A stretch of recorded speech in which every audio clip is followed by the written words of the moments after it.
মা কি করো এখানে?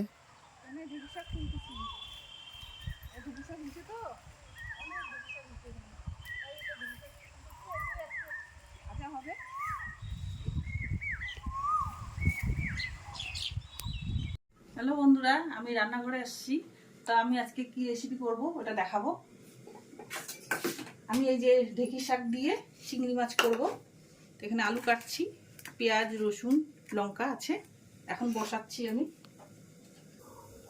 কড়াই গরম হয়ে গেছে, এখন আমি তেল দিচ্ছি।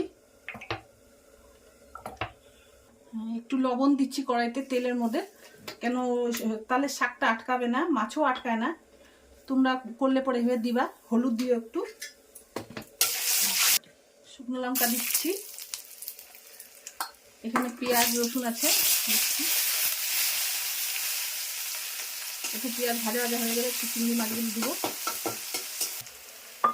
চিংড়ি মাছগুলো দিয়ে দিচ্ছি এখন। এই চিংড়ি মাছগুলো ভাজা ভাজা হবে একটু, তখন আলুগুলো দেবো।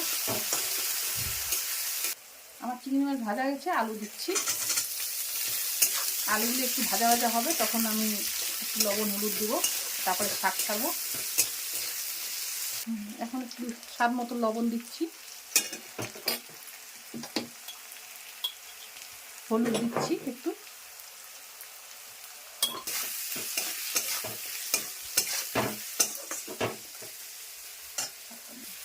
এখন শাকগুলি দিয়ে দিচ্ছি।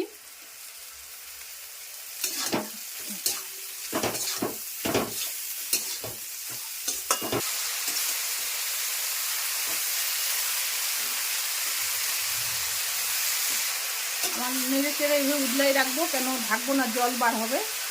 জল বার হলে তো একদম শাকটা পিছলে হয়ে যাবে। এইভাবেই থাকবে, আমি উদলাভাবেই রান্না করবো। বন্ধুরা, আমি বাঁধাকপি বসেছি, এটা ভিডিও করতে পারি নাই, কেন আজকে আমাদের তাড়া আছে, ছেলে যাবে বাইরে।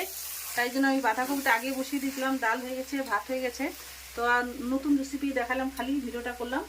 তোমার হচ্ছে চিংড়ি মাছ দিয়ে ঢেঁকি শাক ভাজা, এইটাই আজকে রেসিপি।